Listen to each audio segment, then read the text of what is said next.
and it just extends from that. So look into that. Hopefully, if I present on this ever again, hopefully I'll be like a vim surround master, and it will have made me like faster. But it's a really cool concept. So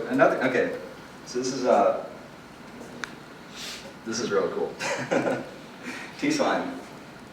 How many of you have used Vim and you've used the exclamation point, like bang to execute a command on the shell, and you got super annoyed when it just like wipes out your entire editor window and replaces it with the output of that command, and then you have to hit enter to get back to Vim?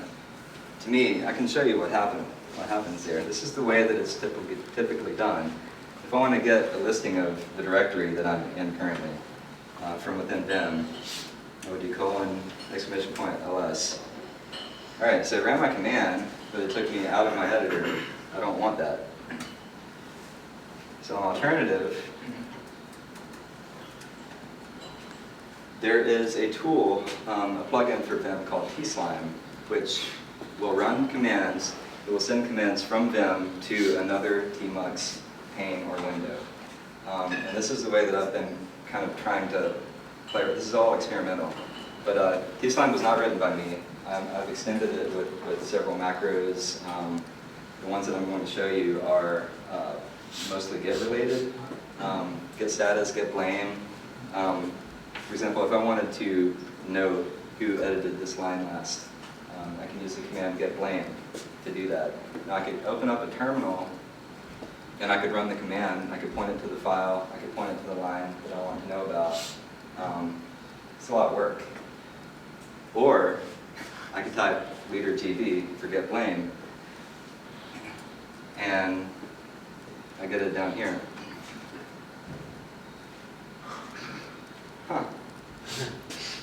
So you got all the family at the top. Yeah, because I didn't save it, right? There we go. Yeah, so the cool thing about Vim is I know the line I'm on, I know the place that my cursor is at, I know the file that I'm in. So you can easily write a macro that sends the T-Slime the command to another pane. Now you don't have to be taken out of the editor. So this is pretty cool, and it's been really useful for me. I've got it mapped up so I can also run tests that way.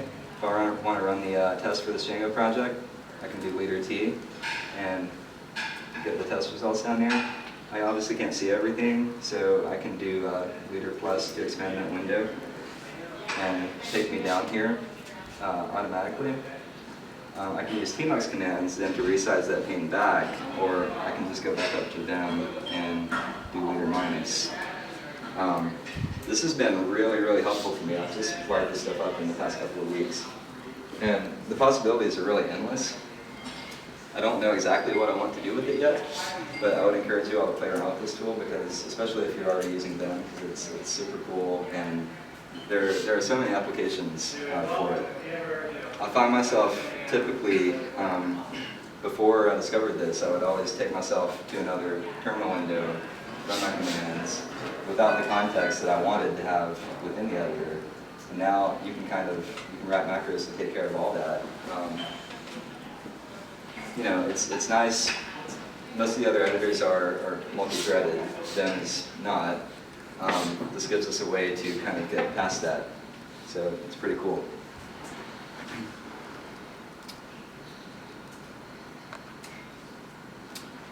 Some other cool Vim related things, not necessarily Django related. I can show you guys some of these.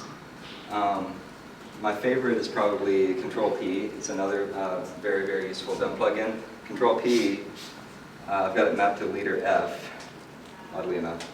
So I can just do leader F and start typing, and it does fuzzy file matching. So I can start browsing anything that I want there. Static CSS, boom, that's what I wanted. Control P, what else did I have there? Vim surround, which I already mentioned. Another one that I just discovered, GX. I can show you guys later when I have some links on my closing slide. GX will open a link in the browser. in your default browser. So pretty cool, very useful. Easy motion.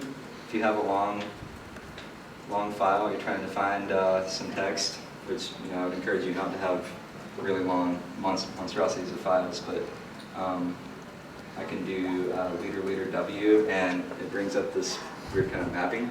So it's a really quick way for me to get down to that line if I wanted to. So all I do once that's up is I type the key that represents where I want to go. So I can get there super fast. Way faster than reaching for my mouse and going there. Let's see. All right, so if you're interested in Vim, there are a lot of useful sources. You don't even have to go to Gandalf. Gandalf can probably help you, because it is an arcane novel. Rincewind would think that he's helping you. Yes. Yeah. Might not be very useful. So there's a really cool website, vimcast.org. They will run you through so much video screencasts of using Vim in ways that you probably didn't think of before. They've also got the basics there just to help you kind of get familiar with the key movements and the keystrokes that move you around a file. Vimcast.org, very cool, can't recommend it enough. There's a project called SPF13 that I used for a while, which kind of motivated my monstrous Vim config that I have now. SPF13 combines a lot of these plugins into just a package that you can install. Almost no work required. It's a good way to get started because it's got a lot of things set up for you, a lot of things like code completion, some of the things that I showed you before already set up. Lots of other resources. If you need help finding something, just ask me. I can help you. I'm a Vim advocate if you can't tell. So next thing.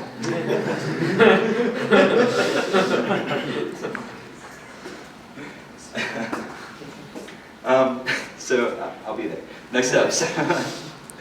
Next steps. So some of the things that I was hoping to get done before today, honestly. But Django template. So I've got this wired up. It doesn't quite work yet. Django template, jump to definition. So if I'm inside a template and I want to see the definition of the template tag that my cursor is over, you can do that theoretically. It doesn't quite work yet. So figure that out, and then I can show you, or you can figure it out and show me. More T-slime macros. Got so many things that I've got in my head for using this for. I've got a lot of Git-related ones and some Django-related ones right now. I want to have one that runs the server in a different window, so if I need to restart the server, I can do that without even having to leader R or whatever. It's all it would take. GitHub comments from within Vim is something that's been done. I just haven't installed the plugin, so if I wanted to comment on respond to somebody's comment, I can actually do that from within the editor. I like everything Vim, so I'd eventually love to have a Milkland in there, and I could do so much more. Emacs. I could do so much more Django development if I never have to leave Vim. Time tracking is something that I wired up and doesn't quite work yet. Again, it's the thing about some of these plugins; they don't always work, or they have some incompatibilities with things that you already have set up, which is more likely the case for me because I've got mappings that get overwritten, and it's definitely a limitation. But just got to take the time and figure it out. And I would like to eventually, somewhat like the SPF13 project, I would like to package this all up for an easy way for you guys to install it if anybody ever wants to use some of these tools, or even like pieces of it at a time. And acknowledgements, which you all can look at later, just a lot of the tools that I use to set this up. And that's it. Thanks. GX.